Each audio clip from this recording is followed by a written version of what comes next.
So welcome, Julie. Thanks so much for joining me today. How are you? Good. Thank you for having me. This is super exciting. Thank And we've you. been meaning to do this for a while. So it's very exciting that it's happening on an incredibly hot day here in London. I know I'm trying not to, sweat too much under my Yeah, sofa, yeah. but I know, me too. We're both like, wow, like with as little on as possible. So yeah, yes. yeah. We actually almost did an event together in June, but I think you couldn't make it because you were doing the royal wedding or something. So obviously had a I very important know. job to do, but we missed each other. I know. That's right. Did that happen? Was that the Becky's? That was Becky's, Exactly. wasn't Yeah, it? yeah. Yeah, I know. I knew it was the Wednesday night. I know what night it was, and I thought I might be able to do it. And anyway, but yes, I heard it was a huge success. So I'm Yeah, sorry I couldn't be there, we but missed hopefully you, another but one. yeah, Yeah, it's good. It's good. So I'd love for you to share with us what you do and how you got to where you are today. yeah, yeah. So, I people always ask me what I do, and I always have to say first and foremost because I used to have to really think hard about it, and then I'm like, why am I thinking hard about it? First and foremost, I'm a mom of four, so that is the most important thing that I do is being a mom to my four amazing kids. Um, and then I guess really a combination. I don't really have one term. I love so many things in life that I'm like, yeah, and I'm going to do this, and I'm going to do this. So I'm a yoga teacher. I'm also an author of four different books. I have my own women's wellness membership site, and then I just recently launched a whole kind of not a rebrand, but a different brand called Whole Self Yoga. And that's where I'm kind of housing my 200-hour teacher training courses, my short courses, as well as my retreats down at Mapperton. So that's all been very exciting. Amazing. Yeah, so lots of different things that you're Yeah, doing. yeah. I loved your book. I've got it here, Recharge.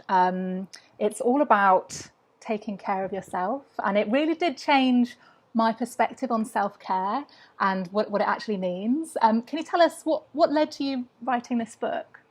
Yeah, that is the funny thing because I think a lot of times people think of a self-care book. They're like, wait, you're just going to tell me to go have a cup of coffee or not coffee, actually a cup of tea, have an Epsom salt bath, do some breathing, meditating, which some of that stuff is in there, but obviously, as you know, because you've read it, Chloe, it goes much deeper. And really, the reason that book was written was. Um, because my husband became unwell over 10 years ago, and I became a caretaker, and then obviously a caretaker to my four children, who at the time were very small, 2, 4, 7, and 9. And during that period, or at least the beginning part of that period, I really lost a sense of who I was. And it was, yes, being a mother of four is, or being a mother period is rather, it's wonderful, but it's incredibly draining. But then I became a caretaker as well. So I wasn't giving anything back to myself. I was giving all of my energy to my four kids and to my unwell husband. And I knew something had to shift because I knew every time I put the key in the door and I unlocked it, I thought, oh God, I don't want to go here. Like I didn't want to enter back into my house every time I put the key in. Like it was like dread. Um, Mm. and so that's really when I started to work on myself and without even really knowing, this was sort of over not quite 10 years ago, but not knowing what self-care was at that time, really a definition. I really wanted to just work on myself. What was I feeling? Why was I feeling it? How can I help my feelings? How can I nurture them? How can I distinguish between, are these feelings that I need to talk through or feelings that I'm making up in my head? That whole thing. And that's really where Recharge came to be, because it was an opportunity for me to really look deep and work on myself, whether it was the anxiety I was going through, the stress, creating my own happiness, and looking at ways to find my own purpose in life. Yeah, amazing. Amazing that you're able to share those experiences with people and what you've learned. And yeah, it's really helpful. How do you define self-care then? So if it's not Epsom salt baths, what is it in your opinion? Okay, so for me, self-care consists of three different things, and I really believe this, because it's worked for me, and I do it almost every single day. But for me, self-care is starting in your head. So you have to start in your head, and you have to visualize yourself on either what you want to be. And when I say be, it means right now let's say I'm going through a difficult period. What do I want to be right now? What do I want to do right now? Where do I want to go? And you visualize yourself being the person you want to be, or doing the thing you want to do. And whether that's achieving a goal or achieving a dream, but it's way more than that. There's one part to visualize, but then you have to go down and go into the heart, and you have to start to believe that. You have to believe that you are worthy of achieving that dream, or worthy of being that person that you want to be. And then you have to go in the gut. So I work a different way down through the chakras, and you have to go into the gut. And once you start to see it and you start to believe it, you have to start to feel it within your own body. So you have to feel that feeling of, say it's achievement, or feel that feeling of peace, or feel that feeling of calm. It's one thing to say, I want to be calm. It's another thing to visualize it, to start to believe it, and then to feel it. And all these three things need to work together, but we have to nurture those three things. So self-care for me is ways that you can nurture that visualization, nurture that belief in yourself, and nurture that feeling in your gut. That's such an interesting way of looking at it, because I think so many of us, we have a thought about, I don't know, wanting to be kinder to ourselves or wanting to feel enough. But actually, if you don't feel it in your body, then it's meaningless. Thoughts can, you can just dismiss them easily. You've got to really kind of internalize it. You do. You have to believe it, and then you have to feel it. And that's where the difference, and really that's what I always say. And I talk about this quite a lot in my yoga classes. For me, that is when the magic started to happen in my own life. Amazing.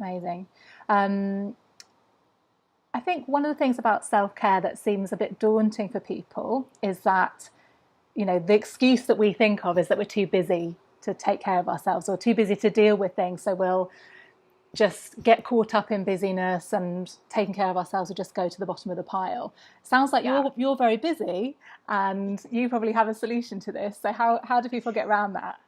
Okay, here, it's so funny. Somebody else just recently asked me, somebody just asked me this week, but I get asked this quite frequently, whether it's through a direct message or through an email. How are you so busy? How do you do it all? But then how do you find time for yourself? Like, is there a magic combination? And there isn't necessarily a magic combination, but one of the things that I've learned not to do, which has helped me then, believe it or not, to do more for others, to do more for my business, and to do more for myself, is to not overthink it.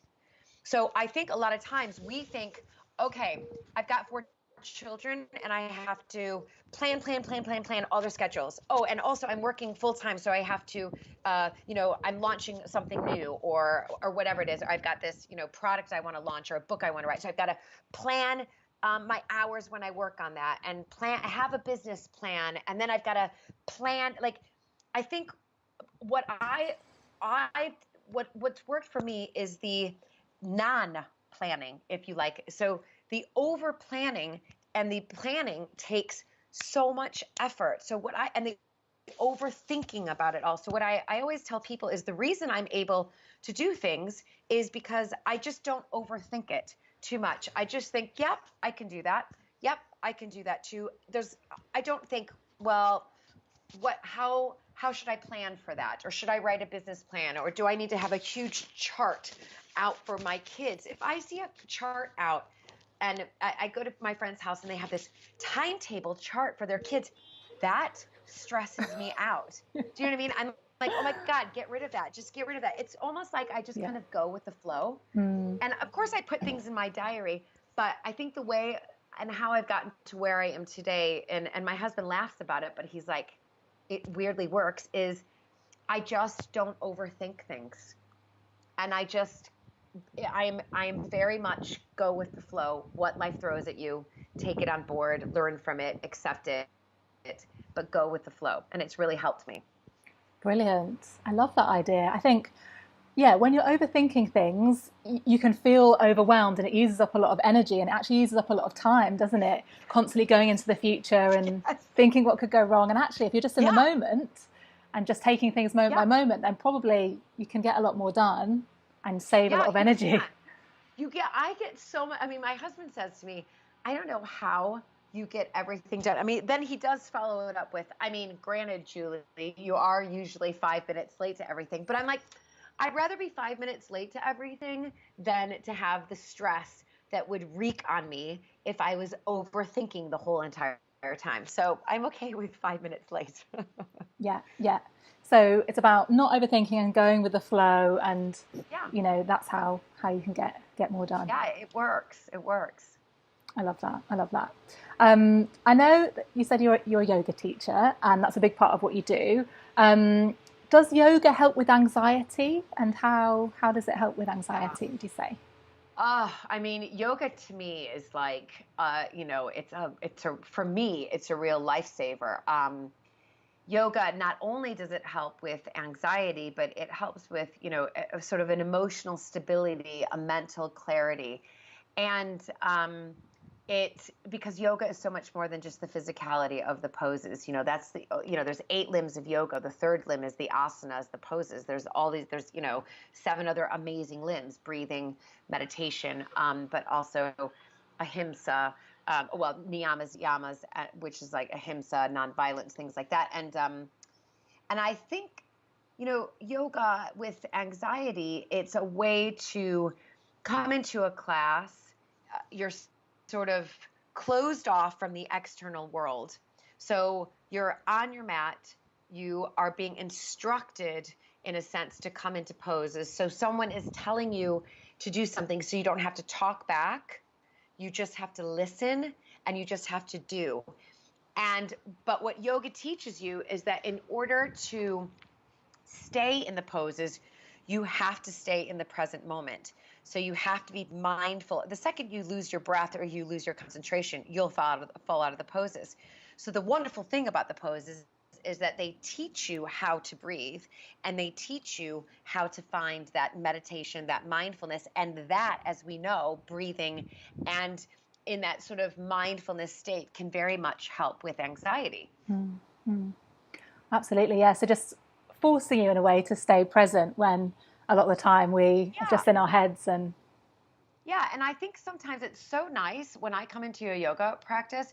It's so nice. Like, I don't have to talk. I don't have any children talking to me. I don't have to talk back to my children or my husband. I just have a lovely yoga teacher reminding me. I mean, that's what she's doing. Yoga teachers, we're just reminding you, and we're guiding you to breathe, and we're reminding you to open up, and we're reminding you to lengthen, and we're reminding you to find that spot somewhere up, down, around that you can just defocus your eyes on. So it's for me, yoga is it's like a guided movement, breathing, meditation practice. And all of those things, can really help you with your levels of anxiety, because as obviously, Chloe, much more than I do, but studies have shown that, breath work in particular can help at least uh, lower in a sense, I don't know if I want to use the word symptoms, but the feelings that we can get around anxiety. And that's just because what that does is it puts you into your parasympathetic nervous system, so your body starts to calm down. yeah, absolutely. And I think the point you made there about yoga being almost like a meditation for a lot of people, the thought of having to sit down and be quiet and still with their thoughts can seem too daunting, but actually something that incorporates movement is probably a lot more Yeah. accessible for people that have busy minds, do you think? Yeah, absolutely. And I think that's why yoga is really on this, leap forward into our modern day world, is because it's one thing. It is difficult for people to, if you say, just sit down, listen to a meditation, a guided meditation, and breathe. And they'll be like, oh, I can't get out. I've heard that from so many people. You put them in a yoga class, and they're so in the moment of, in a sense, thinking about the poses, but that's not a bad thing. The teacher says, stand on your right leg, you're listening to your body. And so you're staying in the present moment, and you've got to use your breath to help you do that. So you're doing something. And when you're doing something in the present moment and staying mindful around it, obviously that's going to help you with those worrying thoughts that go off to the future or go back to the past. Brilliant. Are there any particular poses that you think are really good for anxiety, or is it less about the pose and more about the process? No. There's definitely poses that are very good for anxiety, and that has been shown. Do you know? It's more grounding poses. So when we're anxious, we're up here, and we're in almost like vata energy, and we need to be rooted down. And so you want to look at some of the more grounding poses. So the warriors, for example, like a warrior 2, grounding down through your feet, a warrior 1, grounding down through your feet, even a wide leg forward fold, grounding down through your feet, and then getting the head below the heart. So a lot of the forward foldings can help grounding through the feet, but anything that's rooting you down, that's making you feel grounded, and then you're lifting up or you're lengthening through the spine so you can get the breath moving up and down, the chakras, and up and down and through the energy channels. So something like a forward fold, you could even do that like in the bathrooms at work or something, and just sort of touch your toes for a couple of minutes and I always do tell that. people to set their alarm at work, like every hour, set their alarm and go into a forward fold for 2 minutes and do a breathing exercise. The people who do it are like, why haven't I been doing that my whole life? It's like you set your alarm on your phone for every hour, it goes off, you time it for 2 minutes, you go into a forward fold, you close your eyes, and you just hang and breathe. It's wonderful. It's amazing. So simple and practical. I love that. Yeah, exactly. Yeah. Right in the beginning of your book, you talk about eating kind of the right foods and the link between kind of the foods that we eat and self-care. Can you talk a bit about your perspective on that? Yeah, listen, I grew up in America, where the culture was, when I grew up, we were basically the inventors of packaged and processed foods. Let's be honest. We've got all those big companies like Nestle, and although Nestle isn't American, is it? Actually, now that I think about it, but I always feel that the inventions of processed and packaged foods heavily came from America. There you go, Frito-Lay. That's the one I was thinking of, with all of our Doritos and our Cheetos and our. But I grew up in a culture where everything was just in a bag or in a packet, and we're now learning the effects of what goes into those food products aren't actually real food. They're sort of chemicals and just a bunch of junk, and heavily processed with refined sugar and salt. And we're now learning the effects of eating those types of foods, and how that can obviously affect our weight, but it can affect our head, and it can affect the serotonin in our body, and it can affect inflammation in the body, and it can affect our sleep. So for me, it's all about, whether you're vegan, vegetarian, paleo, all those different things now, it's just about going back to basics and eating whole, real foods, just like what our ancestors did. Our ancestors, ate those whole, real foods, but then finding the joy in creating something out of those real foods, but then mindfully eating. A few generations ago, they didn't have all these gadgets and that we have. We're constantly here, here, here. So we're eating while we're here, here, here. We've lost this ability to eat mindfully and just to sit down and eat. And so I feel, for me, emotional eating can really come from a place of obviously it can not help with when we're eating emotionally. It will not help with our anxiety, but it comes from a place where we need to look at our behaviors on how we're eating, what we're looking at when we're eating, what we're eating, and see if we can I even tell people 10 minutes. Just turn everything off for 10 minutes. Make a salad and sit down and just eat it. It's 10 minutes around the clock. That's how simple it is. Yeah, so just taking that time. It is amazing how I don't know, the idea of even 10 minutes probably for a lot of people is a bit daunting. They might have that intention to do that, but then suddenly the call of their mobile phone starts to kind of Yeah. suck them back into Instagram or something. Yeah. But I remind them it's 10 minutes around a clock. That's it. And when you tell people it's 10 minutes around a clock, they're like, okay, I can do that. yeah, So yeah. it's finding those 10 minutes. Yeah, absolutely. Absolutely.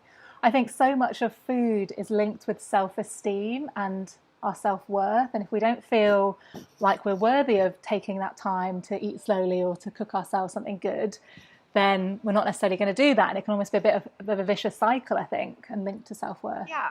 Yeah, it can. And, people, I'm on the move all the time. I'm cycling from one place to another. And, an example is today, I was all the way up in Shoreditch. I had to teach this morning, then I had a meeting. And so obviously for me, that was basically breakfast, because I was quite early up in Shoreditch, breakfast and lunch. But what I did is, I mean, I can admit it. I went to Pret. I got a really good breakfast at Pret, but I sat down.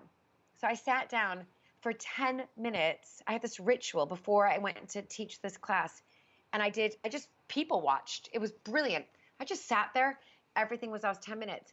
And then I had this meeting in the afternoon or early afternoon.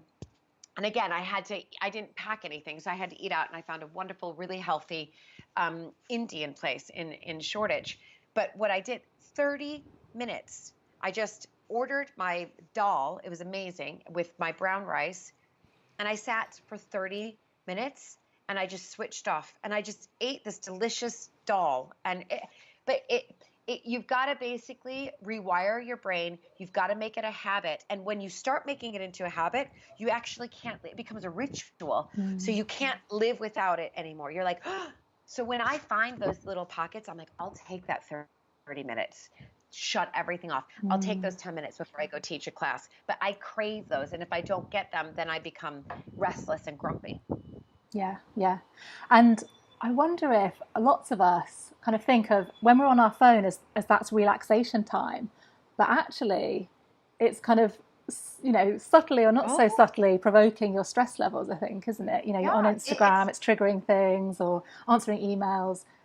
So we really do need to put Yeah, down our devices, I we think. do. And yeah, and we do. And I think, Instagram is a wonderful tool if it's used in a way that you're following accounts that you yourself find inspirational, and and you look at them and they make you feel good. And for me, that's incredibly important and I know it is for you as well, Chloe, is getting a message out to, that's inspirational, that's motivational. So, and it's funny, I was asked today, they're like, why don't you ever put your kids on Instagram? I'm like, my Instagram isn't about my personal, that is my 4 kids are my personal family life.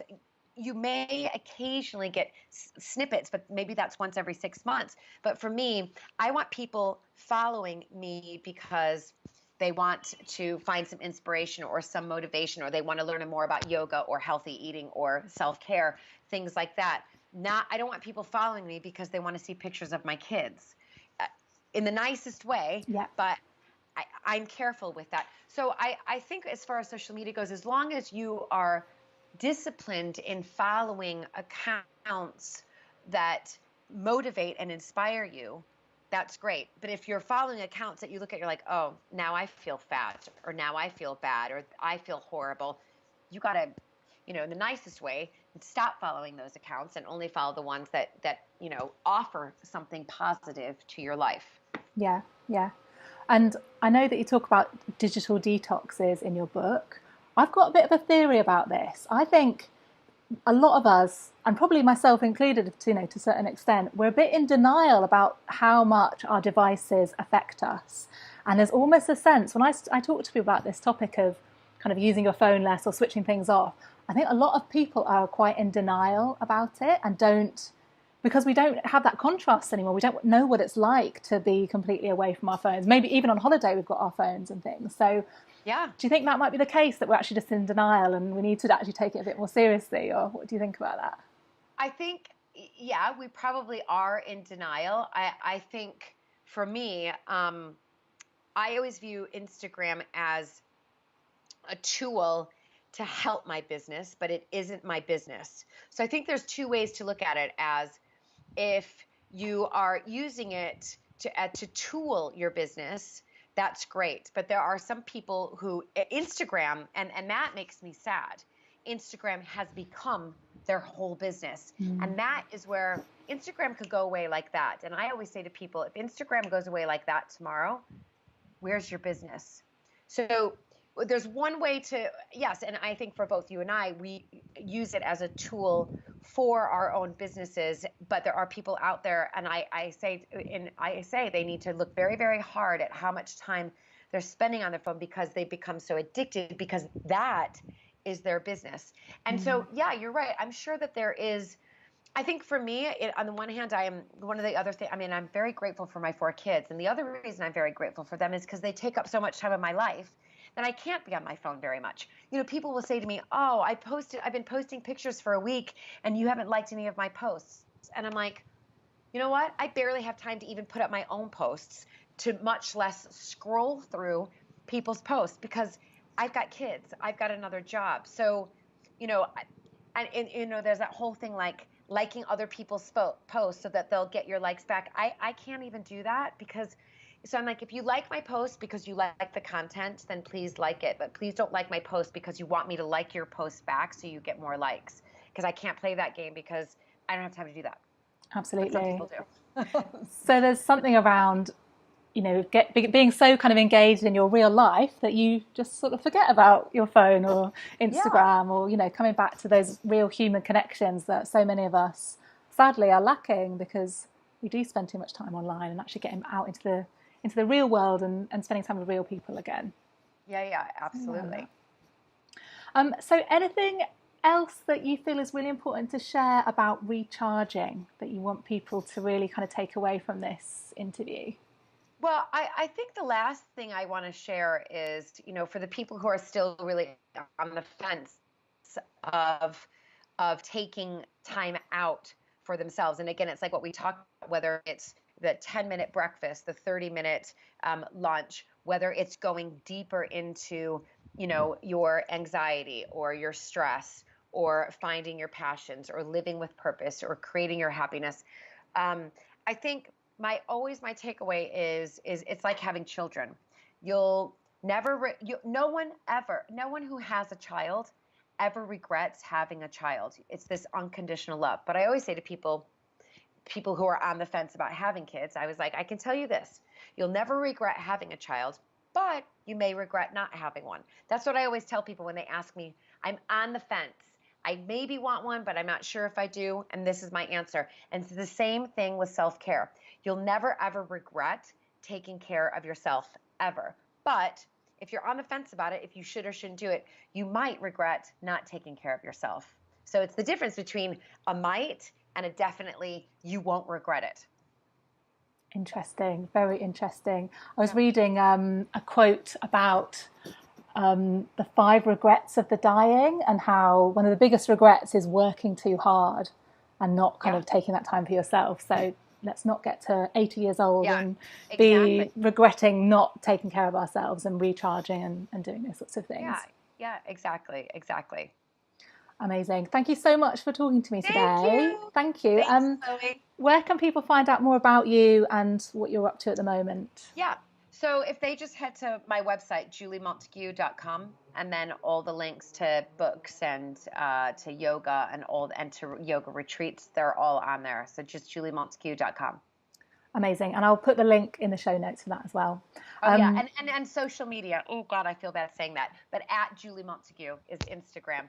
Again, it's meant to be motivational, inspirational, and so hopefully it is. Yeah, so use Instagram responsibly, everyone. Use Instagram responsibly. Yes, exactly. Amazing. Well, have a great rest of your day, Julie. Thanks so much for talking to me. Thank you.